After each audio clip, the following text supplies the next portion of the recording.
universel en fait sur le climat. Il a été adopté il y a 5 ans jour pour jour, le 12 décembre 2015, à l'issue de la COP21 qui s'était tenue à Paris. À ce jour, 183 pays ont ratifié cet accord, ce qui en fait finalement un accord historique. Et quels sont les grands engagements qui découlent de cet accord? Alors, il y a 3 grands objectifs dans l'accord de Paris.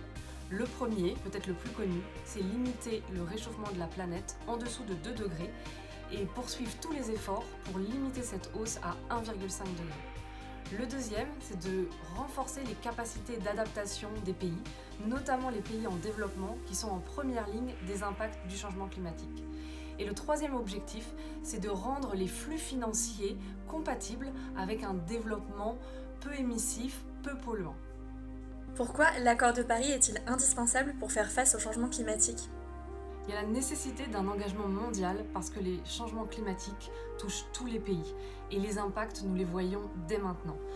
La planète est déjà en surchauffe, les 5 dernières années ont été les plus chaudes jamais enregistrées et 2020 ne fera pas exception. Et on voit des impacts se multiplier et s'intensifier depuis 5 ans. Sécheresse, inondations, incendies, records de chaleur et j'en passe.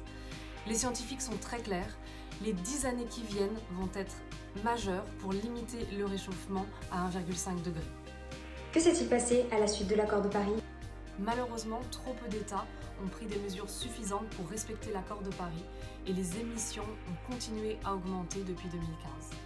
Suite à l'élection de Donald Trump, les États-Unis ont quitté l'accord de Paris, mais Joe Biden a déjà annoncé que dès sa prise de fonction, il rejoindrait à nouveau cet accord.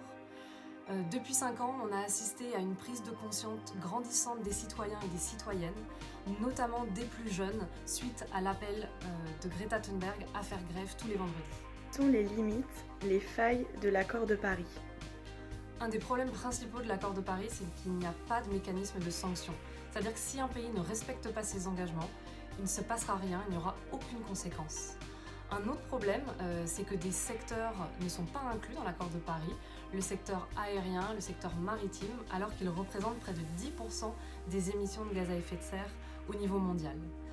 Enfin, le mot énergie ne figure même pas dans l'accord de Paris, alors que les énergies fossiles, charbon, gaz, pétrole, font partie des principaux responsables de la crise climatique actuelle.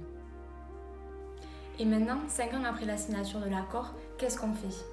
Alors certes, le bilan il est mitigé et c'est pour ça qu'en tant que citoyen, il faut continuer à se mobiliser pour mettre la pression sur les États, notamment la France qui n'est pas un très bon élève, leur mettre la pression pour qu'ils prennent des mesures ambitieuses.